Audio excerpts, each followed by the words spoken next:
Cualquier información que proporcione una prueba, por bien hecha que esté, porque se haga en un equipo de primer nivel, no sirve si no se toma una muestra de manera correcta.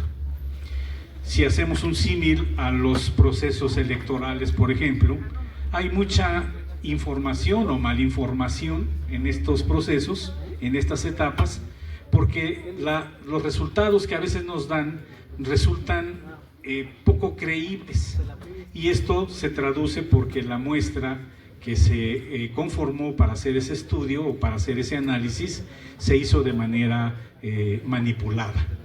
En el caso del concreto es exactamente lo mismo. Necesitamos aplicar una serie de procedimientos o una serie de pasos normalizados para garantizar que la muestra que se obtenga tenga esa representatividad del gran volumen donde se está tomando esa porción. Hay dos conceptos que a mí sí me interesa tengan ustedes bien claros, porque es el pan de cada día de nosotros los ingenieros civiles. Cuando nosotros solicitamos un concreto, o cuando vamos a adquirir un concreto o a diseñar un concreto, uno de los parámetros interesantes primeros que se debe definir es el tamaño máximo del agregado grueso. Pero también hay un concepto asociado que se llama tamaño máximo nominal del agregado grueso. Suena parecido, pero no es lo mismo. Y en la siguiente lámina, aquí les voy a mostrar de manera ilustrativa cuál es la diferencia entre uno y otro concepto. Si nosotros hacemos en el laboratorio un análisis granulométrico del agregado grueso, tomamos una porción de la grava y esta la vamos a hacer pasar por una serie de cribas que nosotros disponemos de la mayor a la menor, y le aplicamos energía, y entonces por las diferentes aberturas en las que están conformadas estas cribas, las diferentes partículas se van a ir posicionando en función a su tamaño. Entonces, hagamos este ejemplo de colocar esta muestra, aplicamos energía, entonces las partículas se van depositando en función a su tamaño. Cuando ya se garantizó que todas las partículas se acomodaron en función a su tamaño, entonces viene un análisis cuantitativo de los porcentajes que representan esas porciones retenidas, y se lleva entonces a un gráfico que es precisamente lo que se conoce como curva granulométrica. En ese análisis de granulométrico, nosotros podemos definir en función a los valores obtenidos cuál es el tamaño máximo y cuál es el tamaño máximo nominal del agregado. Si leemos la definición de tamaño máximo, nos dice que es la dimensión de la criba de menor abertura por la que pasa el total del material de la muestra. En este ejemplo, colocamos la criba de 1,5 pulgadas en la parte superior, le sigue la de 1 pulgada, 3/4, media, 3/8 y ya las mallas más pequeñas. El material completo pasó la malla de 1,5 pulgadas, pasó completo por la malla de 1 pulgada, y ya en la malla de 3/4 hubo un retenimiento del 8%.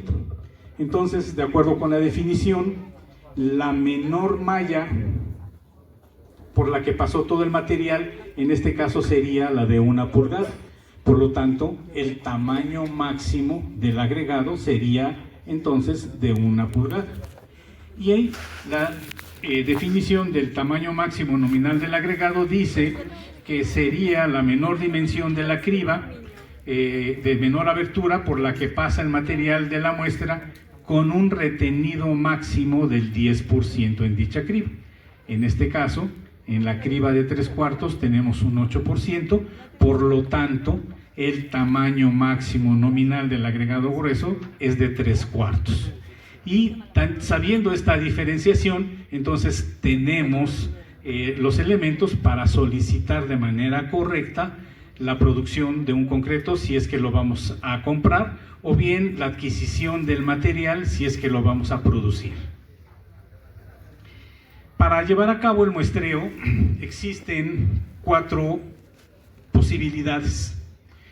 Una muestra se puede obtener de la producción de concreto en una planta estacionaria, en una planta de concreto, donde tenemos un mezclador estacionario.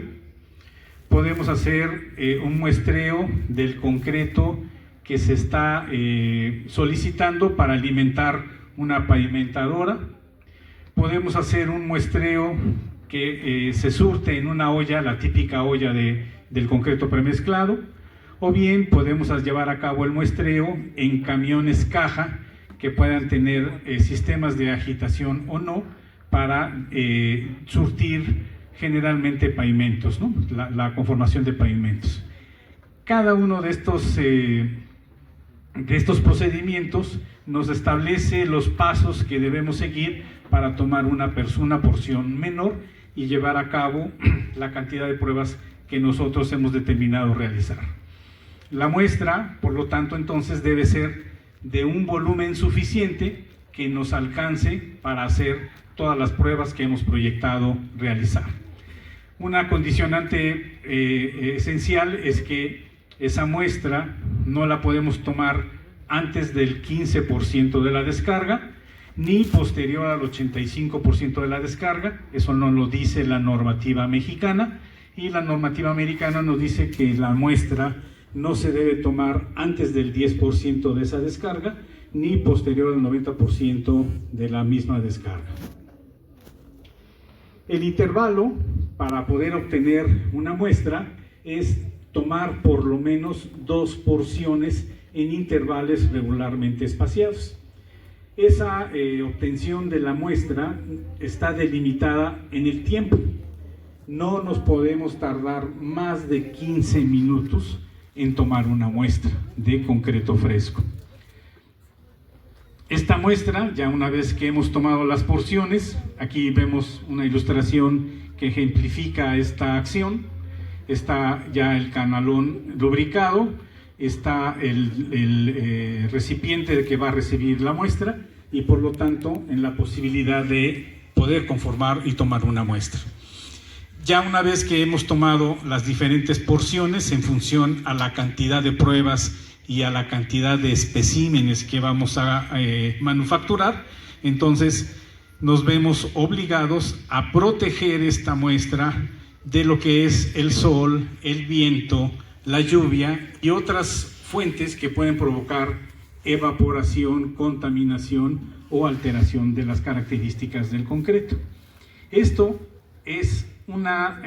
lo resalto en negritas porque es una acción que marca la diferencia entre el personal que está certificado y el personal que no está certificado. Y eso, cuando ustedes se incorporen a la vida laboral, si no es que alguno de ustedes ya lo hace, es perfectamente notorio. El laboratorio llega, toma su muestra, si no es personal consciente, si no es personal certificado, simplemente se lleva el material al descubierto, expuesto a la intemperie, y eso provoca una modificación en las condiciones del concreto, y por lo tanto vamos a obtener parámetros que no son significativos del concreto en la condición inicial.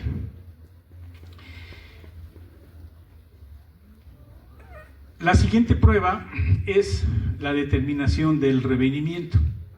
El revenimiento, pues, es una palabra que tiene como significado la disminución de altura que tiene una muestra después de que ejecutamos un procedimiento. Para llevar a cabo esta prueba necesitamos utilizar un molde que está estandarizado. Es un molde metálico que tiene una forma geométrica regular, es un cono truncado, y sus dimensiones también están normalizadas. Esta es la regla del 1, 2, 3, 10 centímetros en la parte superior, 20 centímetros en la parte inferior, 30 centímetros de altura, ¿no? 1, 2, 3. El molde es hueco en el interior, debe estar provisto con unas asas en la parte exterior para que yo lo pueda agarrar, lo pueda levantar, y en la parte inferior debe estar provisto con dos láminas, dos pedazos de lámina que se conocen como estribos, para poder fijar el molde mientras nos encontramos en el proceso de llenado. El molde se debe llenar en 3 capas de aproximadamente igual volumen. Cada capa se debe compactar con 25 penetraciones de una varilla que está perfectamente normalizada. Aquí pueden ver ustedes la varilla. La segunda y la tercera capas se debe procurar penetrar cierta longitud en la capa anterior para garantizar una masa uniforme, y eso es precisamente lo que podemos ver cuando el ensayo lo ha hecho personal calificado y cuando el personal no es tan competente. La misma forma del molde, que es inclinado en las paredes, obliga a que la varilla, cuando está compactando el material, tiene que posicionarse en una forma inclinada. Si eso no se hace, cuando nosotros levantamos el molde, es perfectamente visible cómo el concreto tiene una apariencia distinta, un apanalamiento que nos da el indicativo de que el concreto no ha sido compactado de manera correcta, y por lo tanto el valor que nos va a representar la caída de esta masa comparada con su altura inicial, pues es un valor que no representa las condiciones del concreto en ese momento. El procedimiento se debe ejecutar en un tiempo límite, son 2 minutos y medio, y eso pues obliga y motiva a que el personal se entrene y para que pueda desarrollar este método en ese tiempo establecido. Vamos a ver un video editado para que puedan percatarse cómo se lleva a cabo esta prueba.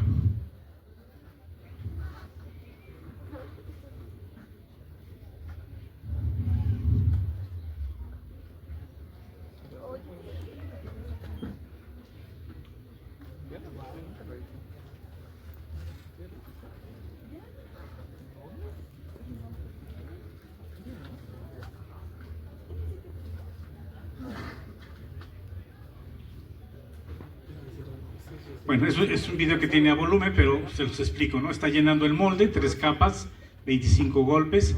Ya que se terminó, se enrasa la superficie y se procede a levantar el molde. Hay toda una condición que se debe cumplir para levantar el molde.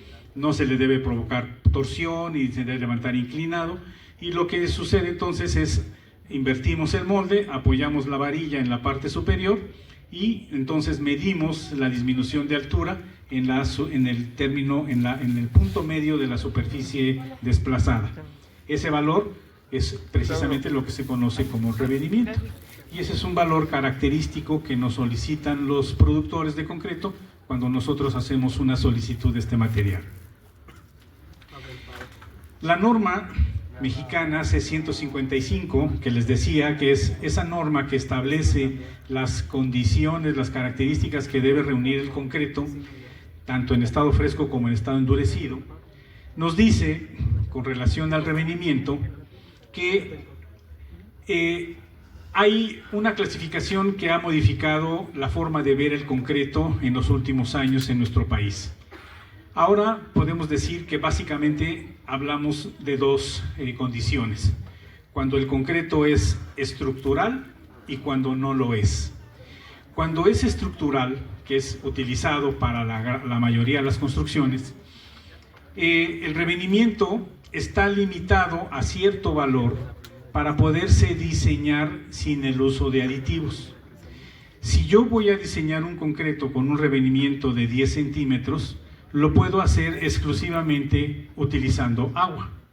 Pero si ya necesito una fluidez mayor, porque las cimbras o los elementos estructurales así lo exigen, entonces el valor adicional de fluidez se lo tengo que proporcionar utilizando aditivos químicos. No lo puedo hacer agregándole más agua. Y eso es una de las condicionantes esenciales que aprendemos quienes estudiamos concreto, el gran daño que le hacemos al concreto cuando le agregamos más agua de la que está conformada o la que está establecida en el diseño de la mezcla.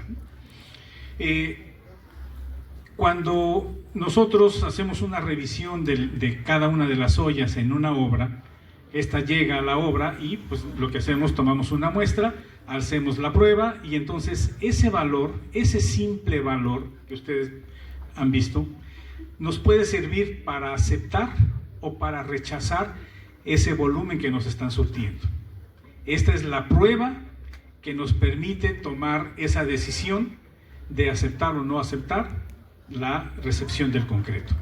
Si el valor que nosotros obtenemos en esta prueba resulta por debajo del valor que yo le solicité, la misma norma mexicana C155 le permite al proveedor o al productor agregar un aditivo para darle la fluidez que nosotros estamos solicitando, siempre y cuando el usuario esté de acuerdo en que el productor le agregue un aditivo.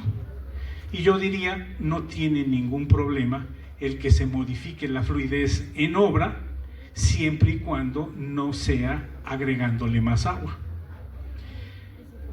Si el valor es superior al valor especificado, pues tendremos que compararlo con las tolerancias para entonces decidir si se acepta o no en esas condiciones. Si decidimos aceptarlo en esas condiciones, automáticamente la responsabilidad en todo lo que viene ya en lo que es el servicio de la estructura corre por parte del usuario. El productor ya deja de tener responsabilidad, dado que se aceptó en una condición que no fue la pactada en el contrato. Estas son las tolerancias que se manejan y que establece la norma. Si el revenimiento que está considerado es menor a 5, se tiene una tolerancia de más o menos 1.5 centímetros. Si está entre 5 y 10 el valor del revenimiento especificado, la tolerancia es más o menos 2.5, y si es mayor de 10, la tolerancia es más o menos 3.5. El valor del revenimiento siempre se debe reportar al entero, por lo tanto, pues esto se convierte en 2, se convierte en 3 y se convierte en 4. Son rangos amplios que quienes ya están incorporados a la vida laboral saben lo valioso que es establecer y manejar estos rangos. Otra de los datos interesantes que se debe tener en el conocimiento de este valor es que ese valor que nosotros especificamos se debe garantizar durante los primeros 30 minutos de que el concreto ha llegado a la obra. En el momento que llega, se debe registrar la hora y tiene 30 minutos de plazo para garantizar que las condiciones que yo le solicité se mantienen en el concreto. 30 minutos.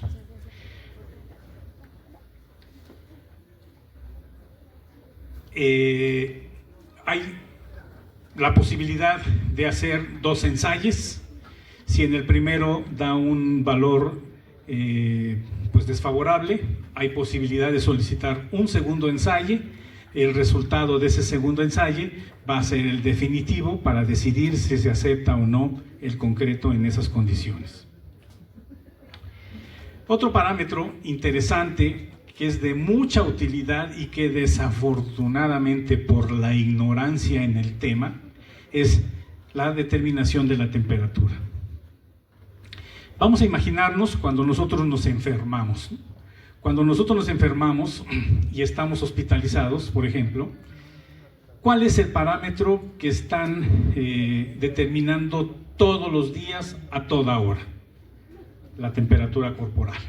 La temperatura corporal es toda una estadística que nos va indicando si vamos mejorando o vamos empeorando. Y en el caso del concreto no es la excepción. Si nosotros generáramos una especificación en donde obligadamente le establezcamos que la determinación de la temperatura debe hacerse desde que sale de la planta, desde que llega a la obra y en el momento que se coloca, si tuviéramos ese registro, créanme que los dictámenes, cuando se llegara a producir una falla, sería muy fácil hacerlos. Tendríamos la información para determinar quién es el responsable de la ocurrencia de una falla en la estructura. La temperatura es muy simple. Hay dispositivos electrónicos, como el caso, hay digitales o análogos. La característica es que el vástago es metálico, el sensor está en la parte baja, y la prueba, en términos generales, obliga a que en el sensor, en la sección donde está el sensor, se garantice siempre un colchón de 7.5 centímetros de concreto en todos los sentidos. Eso nos permite entonces llevar a cabo esta prueba en cualquier parte. En la carretilla donde estamos obteniendo la muestra, en una cubeta, en la misma cimbra, lo podemos hacer siempre y cuando cumplamos con este requerimiento. 7.5 centímetros alrededor del sensor en todas direcciones.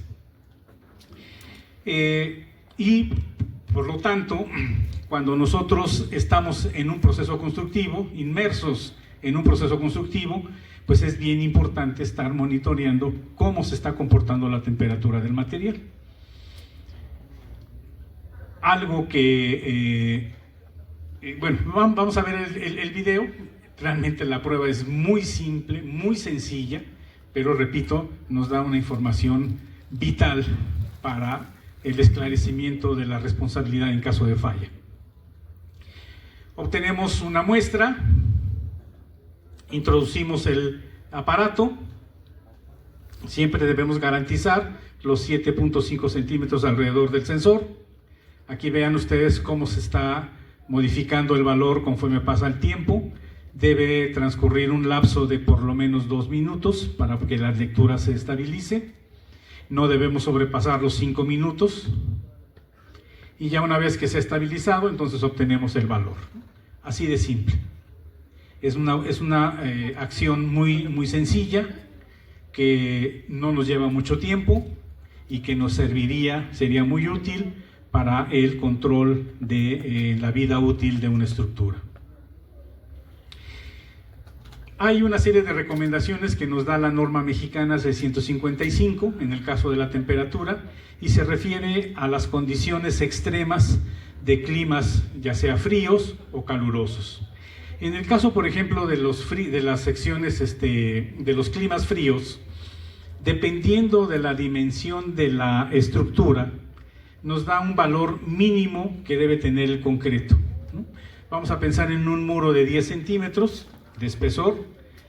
Esto es menor que 300 milímetros, por lo tanto, la temperatura mínima del concreto en el elemento debería ser de por lo menos 13 grados Celsius.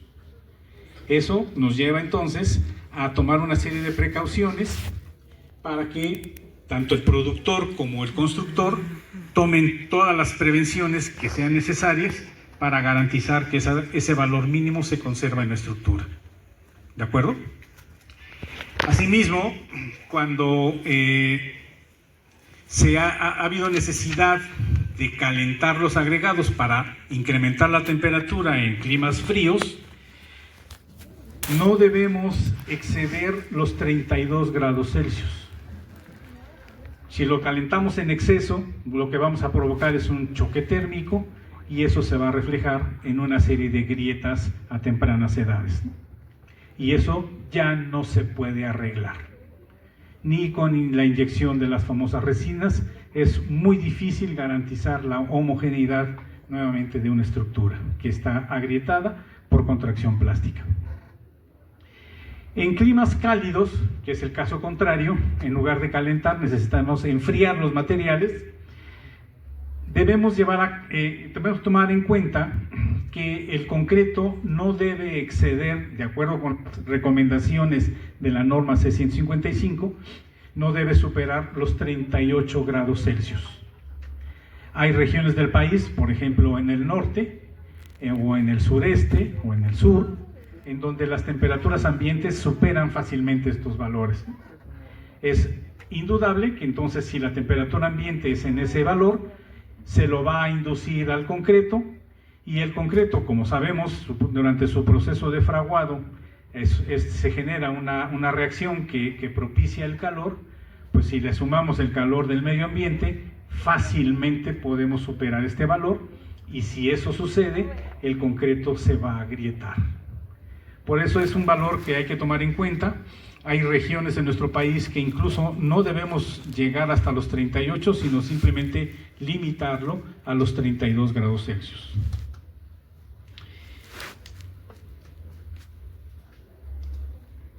Bueno.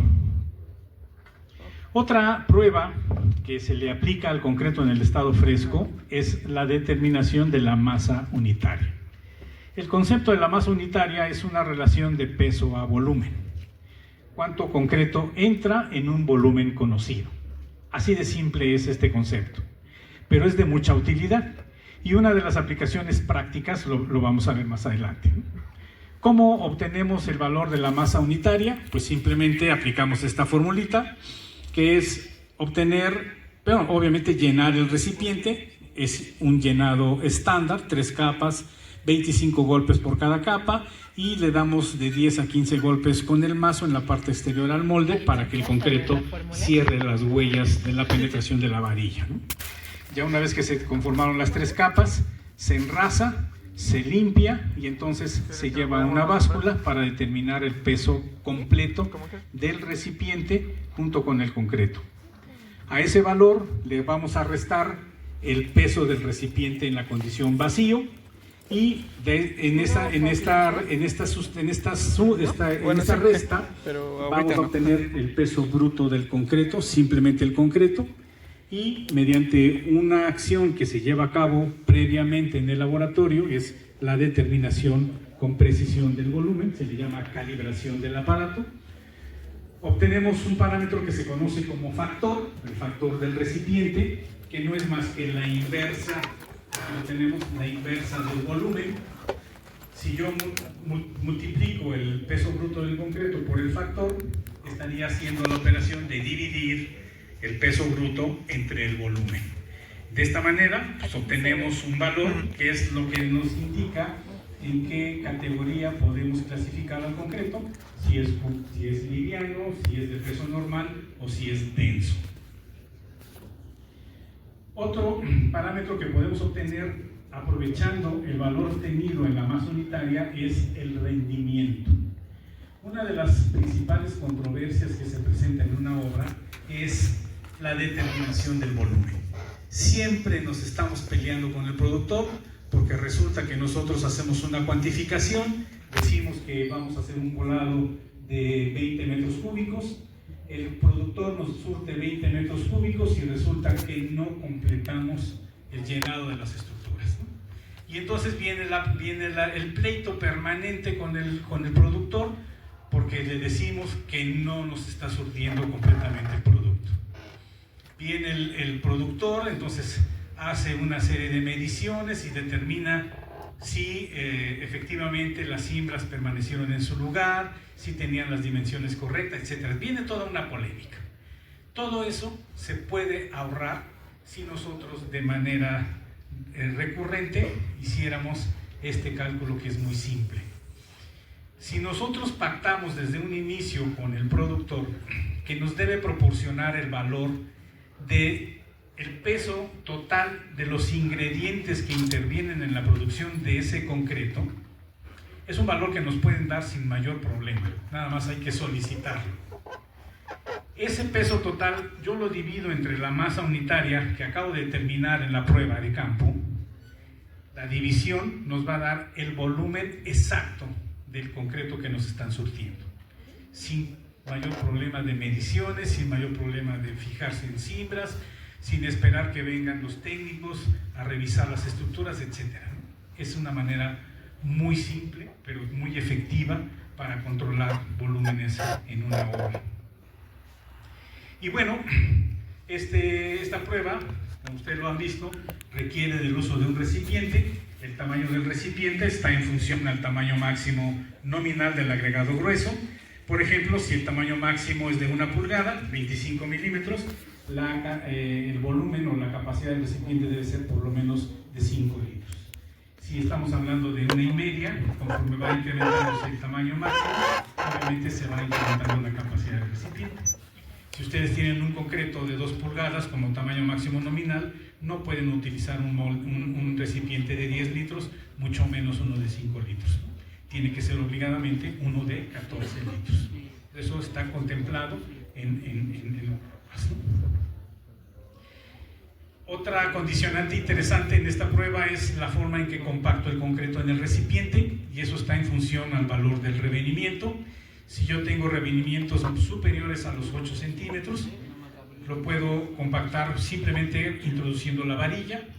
Si el revenimiento está entre 80 y 3 centímetros, entre 8 y 3 centímetros, tengo la posibilidad de o compactarlo con varilla o bien compactarlo con un vibrador. Pero cuando ya tenemos mezclas secas, como es el caso de revenimientos menores a 3 centímetros, obligadamente tenemos que hacer la compactación con un vibrador.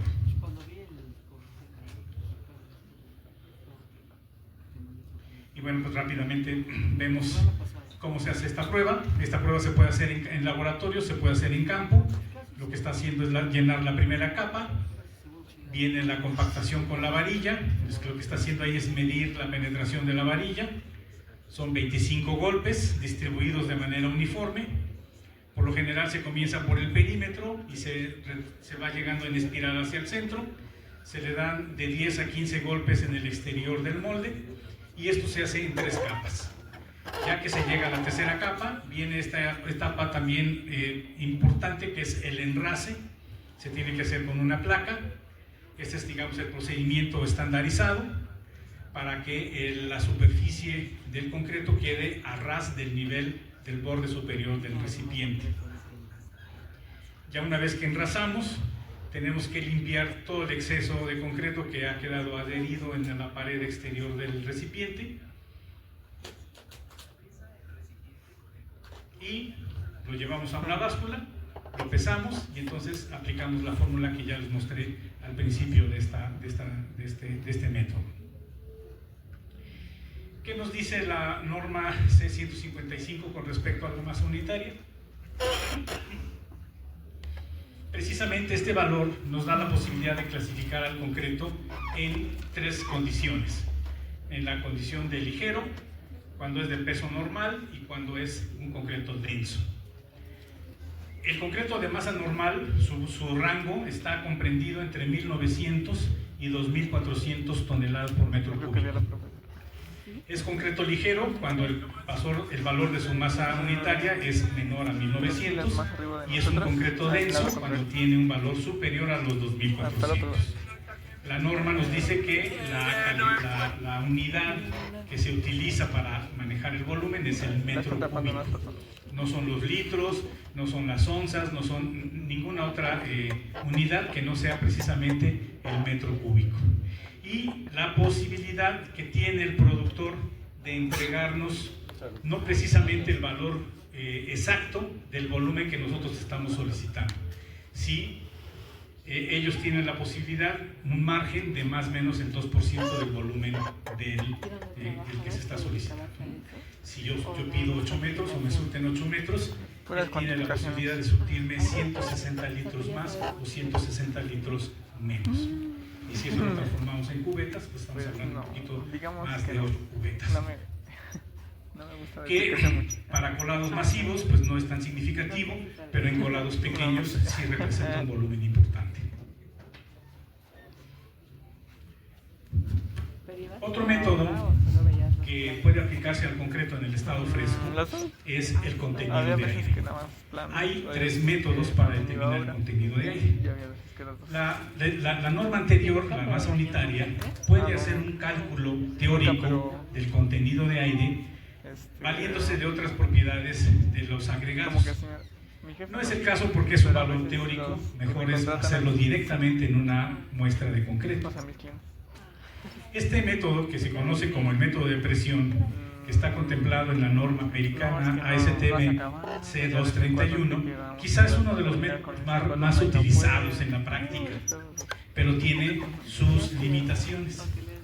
Este método no se puede utilizar en concretos ligeros. Concretos de peso normal y concretos densos no tenemos ningún problema, pero si utilizamos o estamos manipulando concreto ligero, simplemente no es aplicable. Este es un aparato que tiene dos secciones. Este es un recipiente como el de la masa unitaria, cilíndrico, y la sección superior es una tapa que tiene una concavidad en la parte baja de esta sección. Tiene una cámara en donde se va a inyectar aire para acumular cierta presión, lo que se conoce como la presión de trabajo. Tiene un manómetro, te vamos a ver una diapositiva, aquí está. Este es el recipiente, aquí tenemos la parte superior que es la tapa, aquí está la cámara en donde vamos a acumular presión para inducirla al concreto y poder determinar el contenido de aire. Este contenido de aire lo vamos a medir en un manómetro de manera directa. Hay veces que sí depende de la actividad. En la parte superior de la tapa hay dos válvulas que se le llama de purga. Hay unas que no hay otras. En la cámara propiamente tenemos una válvula que se le llama de alivio y hay un mecanismo para inyectar aire a la cámara precisamente para inducir la presión que se necesita para determinar el contenido de aire. O sea, me refiero a que... pues puede que sí. De igual manera, el llenado del recipiente es una forma estandarizada, 3 capas de igual volumen. Cada capa se compacta 25 veces con la varilla y en cada capa hay que darle de 10 a 15 golpes con el mazo. Ya una vez que se ha compactado, se han conformado las 3 capas, se enrasa, se limpia perfectamente el borde superior, se acopla la placa y entonces viene ya el proceso de ejecución directamente en el aparato. ¿Cómo medimos nosotros este valor del contenido de aire? Bueno, pues lo vamos a medir directamente en el manómetro. El valor que nos da el manómetro, le vamos a restar un factor que se llama factor de corrección por el agregado y esa resta nos va a dar precisamente el contenido de aire de la muestra que estamos ensayando. Pues vamos a ver rápidamente cómo se hace de manera práctica. Ahí se está llenando el recipiente, 3 capas, cada capa se compacta con 25 penetraciones y se le da de 10 a 15 golpes con el mazo en cada capa. Se enrasa, se limpia perfectamente el borde superior, se limpia el área del molde que va a acoplarse con la tapa. La tapa tiene un empaque y ese empaque hace contacto con el borde superior del recipiente. Tiene que estar perfectamente limpio para garantizar hermeticidad en esta prueba. Es una de las condicionantes esenciales en la ejecución del método. Ya está limpio, se acopla. El sistema de sujeción debe garantizar hermeticidad en todo el conjunto. Luego se cierra la válvula principal. Aquí está, en este modelo de molde, está aquí en esta posición. Se cierra la válvula de alivio y procedemos a inyectar agua en una de las válvulas de purga. Hay que llenar el espacio que existe entre la superficie del concreto y la tapa para que la transmisión de la presión de la cámara al concreto se haga de manera uniforme. Ya una vez que vimos que el agua sale de manera fluida por la válvula opuesta, estamos garantizando que el espacio ya ha sido ocupado completamente por agua. Luego llenamos de aire la cámara hacia la presión de trabajo. El manómetro estaba posicionado en esta posición, digamos, y conforme vamos llenando de aire llegamos a la marca de la presión inicial, que en este caso el manómetro lo indica con un valor 0. Se cierran las válvulas de purga, abrimos la válvula principal y entonces pasamos la presión al concreto y la diferencia de presiones con relación a la presión de trabajo hace que la resta se haga de manera física directamente en el aparato y aquí es donde podemos leer entonces el contenido de aire. Hay diferentes modelos, pero todos aplican el mismo principio, aplicar presión a una masa de concreto para medir el valor directamente en un manómetro. Ahí lo ven ustedes. Igual, como en el ¿Ya viste la revelamiento, broma? hay posibilidad de hacer dos ensayos. Dos Si en filas el arriba primero y no se hasta la... cumple, hay una posibilidad de hacer un segundo, pero ese segundo, el valor que se obtiene, es definitivo para aceptar o rechazar un concreto si es que así está especificado en el proyecto. Otro método para determinar el contenido de aire es el que rige la norma ASTM C173. Esta es conocido como el método volumétrico. La característica que distingue a este método de los anteriores es que en este método sí podemos aplicarlo en cualquier tipo de concreto, ya sea ligero, ya sea de peso normal o ya sea concreto denso. Recuerden que el de presión está limitado solamente a los de masa normal y a los densos. Pero con este sí podemos obtener el contenido de aire en un concreto ligero. Este es un aparato, este es el aparato típico, que está conformado igualmente por dos secciones. Está el recipiente, que es más pequeño, y hay una sección superior. Vamos a ver la sección superior. Bueno, esta es la fórmula que se utiliza para determinar el contenido de aire. Es sumas y restas simples. Esta es la lectura final. Ahorita vamos a ver cómo se lleva a cabo la lectura final. Se le resta un factor de corrección por la cantidad de alcohol que se utilizó y se le suman una serie de copas calibradas de agua que si hubo necesidad de aplicarlas en el procedimiento se deben contabilizar y se debe intervenir en la aplicación de la fórmula. Entonces, vamos a ver el video. Este es el único método que no lleva el llenado estándar. Este nada más se llena en dos capas. El molde es mucho más pequeño. Igualmente se compacta con 25 penetraciones. Se le da de 10 a 15 golpes con el mazo y la segunda capa en igualdad de condiciones.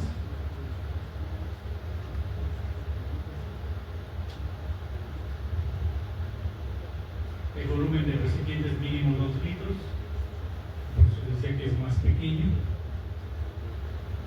Ya una vez que conformamos la segunda capa, procedemos a engrasar. Se limpia el borde superior, se tiene que limpiar perfectamente para acoplar la sección superior.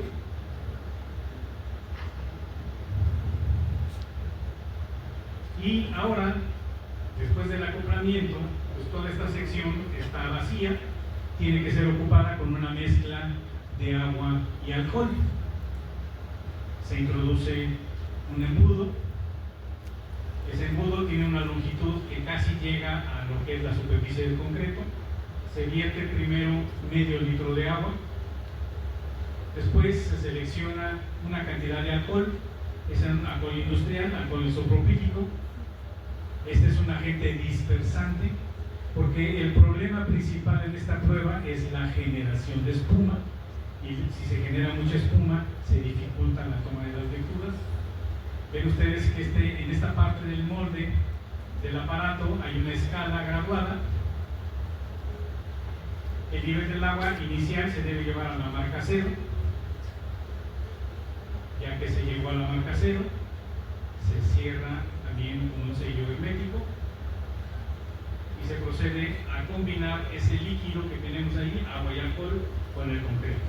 Pues la primera acción es invertirlo y agitarlo. No debe permanecer el aparato invertido más de 5 segundos. Se regresa a su posición vertical y esto por un espacio de por lo menos 45 segundos. Transcurrido este periodo, viene otro proceso de agitación.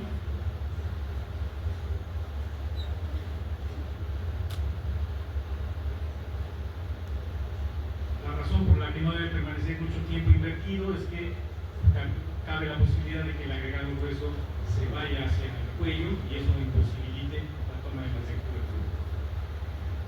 Transcurridos los 45 segundos, se inclina el aparato en posición vertical, un ángulo de 45 grados, y entonces viene un proceso de rolado con una agitación. dándole ocasionalmente un tercio de giro sobre el mismo eje del aparato para que todo el concreto se combine. Y aquí el propósito es separar todos los ingredientes del concreto para que el aire que está incluido, que está atrapado en la masa, pueda tener la posibilidad de conducirse hacia la superficie y de esa manera entonces contabilizarlo con la disminución del nivel del agua. Ahí está haciendo el proceso de agitación. Ya transcurrió esto se hace durante 1 minuto.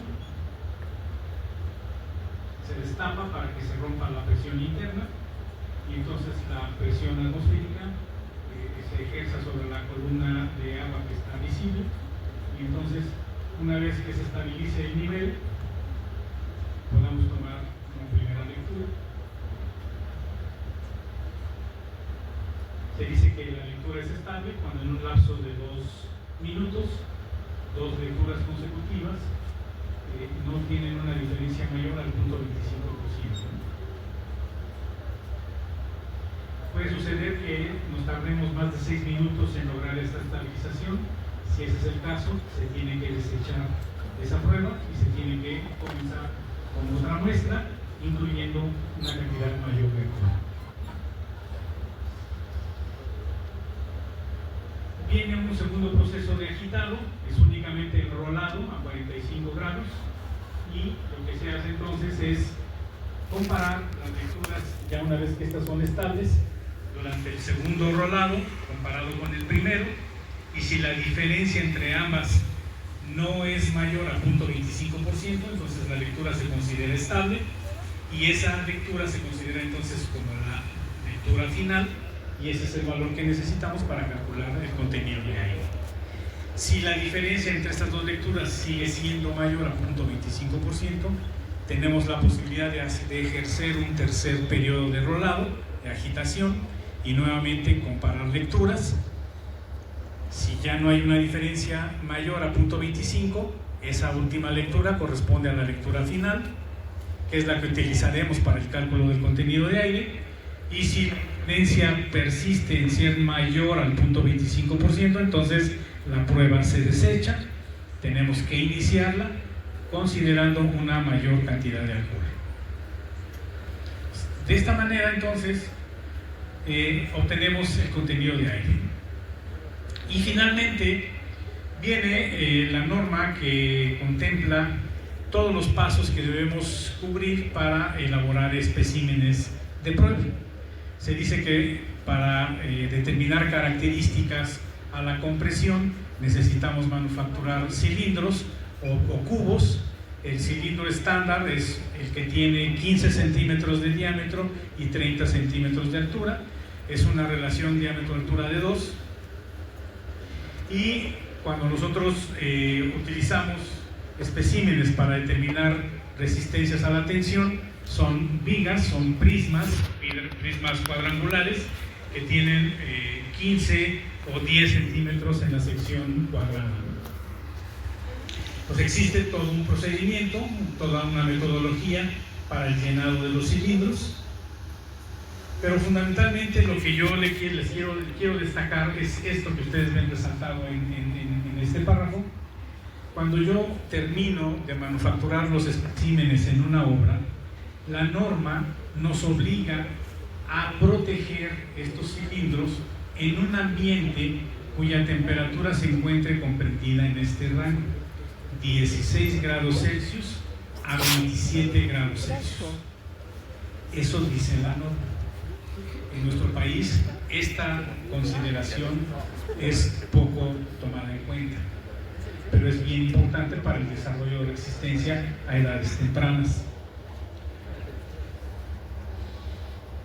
Aquí hay una serie de información en la norma C155 que nos dice que dependiendo del diámetro del espécimen es el número de capas y la forma de compactación, que puede ser utilizando la varilla o bien el vibrador. Aquí tenemos rápidamente un video. No le tomé foto. Y ya vamos a terminar. Sí, no, esa por favor. Estas son las pruebas que conforman la certificación técnico en pruebas de campo grado 1 y que puede tener un carácter internacional. Es una certificación reconocida a nivel internacional. Y yo les podría decir que México es uno de los países con la mayor cantidad de personal certificado en esta modalidad de técnico en pruebas de campo grado 1 en el mundo. Bueno, aquí lo llenamos 3 capas, cada capa con 25 compactaciones, de 10 a 15 golpes con el mazo en la parte exterior, se enrasa, se deja una superficie plana, se marca, se identifica y probablemente en las primeras 24 horas permanezca dentro del molde. Transcurrido este periodo, se desmonta y entonces se les debe inducir esa protección en temperatura que nos marca la norma, entre 16 y 27 grados Celsius. Después de ese periodo de curado inicial, se debe garantizar un ambiente completamente húmedo para que desarrolle su resistencia. Aquí nos marca si el propósito es verificar la calidad, el diseño o el módulo de ruptura, pues debemos iniciar un curado, debemos aplicar un curado inicial entre 16 y 27 grados Celsius y un curado final con un ambiente de humedad mínimo del 95% y una temperatura de 23 grados con una tolerancia en más y menos de 2 grados Celsius. Si el propósito de los especímenes es comprobar que el concreto ha desarrollado la resistencia para que yo pueda retirar la cinta, entonces el curado debe hacerse en las mismas condiciones en las que está el elemento en la obra. Si en la obra no se cura, pues los cilindros tampoco se deben curar.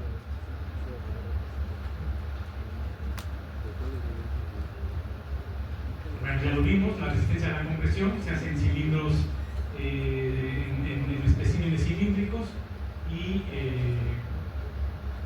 la norma nos obliga a que el valor final, el valor especificado, debe obtenerse del promedio de 2 ensayos de 2 cilindros hermanos. Eso es obligado. No se puede dar un valor definitivo con solamente un cilindro. Tiene que ser forzosamente 2 cilindros. Y bueno, la información, hay mucha información en la norma mexicana, es muy bueno que ustedes la consulten. Dentro de esta información está, por ejemplo, las frecuencias mínimas de muestreo que se deben hacer en el concreto en estado fresco en cada una de estas pruebas. Si yo voy a determinar revenimiento, la norma nos dice que debemos hacerlo en cada entrega. Si yo voy a determinar masa unitaria, debemos hacer por lo menos una por cada día de producción de concreto o de recepción de concreto. Si yo voy a determinar temperatura, debemos hacerlo en cada entrega. Si vamos a determinar contenido de aire, pudiera ser incluso en cada entrega. Si vamos a determinar la resistencia a la compresión, debemos tomar una muestra cada 40 metros cúbicos o fracción. Y si voy a determinar la resistencia a la compresión en elementos estructurales, como es el caso específico de las columnas, la muestra se debe obtener cada 14 metros cúbicos. Estos son parámetros generales de control para garantizar la calidad en una estructura. Y finalmente, todo esto nos lleva a resumirlo en 7 conclusiones. La primera es que el muestreo es un procedimiento fundamental para la obtención de las propiedades del concreto, ya sea en el estado fresco o en el estado endurecido. Si no se toma una muestra de manera correcta, todo lo que hagamos con esa porción va a ser no representativo de ese gran volumen de donde se tomó la muestra. La segunda conclusión es que el revenimiento determina el grado de fluidez de una mezcla de concreto fresco. Ese es un valor. Ya con la práctica nosotros nos vamos familiarizando. Valores altos de revenimiento quiere decir que la mezcla es muy fluida. Valores pequeños quiere decir que la muestra es seca o dura. La tercera conclusión es que la temperatura proporciona información valiosa para prevenir fallas en el concreto fresco. Ya les decía que es similar al control que tenemos cuando estamos enfermos. Si nosotros lleváramos ese registro, sería de mucha utilidad durante la temporada de servicio en la estructura, en caso de presentarse fallas. La masa unitaria es un parámetro indiscutible para determinar el volumen real en una entrega de concreto industrializado, de concreto producido. La conclusión número 5 es que el contenido de aire en el concreto es importante porque afecta su resistencia a largo plazo, afecta la durabilidad y por lo tanto su trabajabilidad. La número 6, los especímenes cilíndricos son piezas esenciales para definir la resistencia a la compresión, que generalmente es el parámetro común típico que se establece en una especificación para definir la calidad de un concreto. Y finalmente, todas estas pruebas nos proporcionan parámetros significativos que resultan herramientas esenciales para el control y o verificación de la calidad del concreto en cualquier estructura. Pues termino la presentación. No sé si hay espacio para preguntas, pero les agradezco mucho su atención.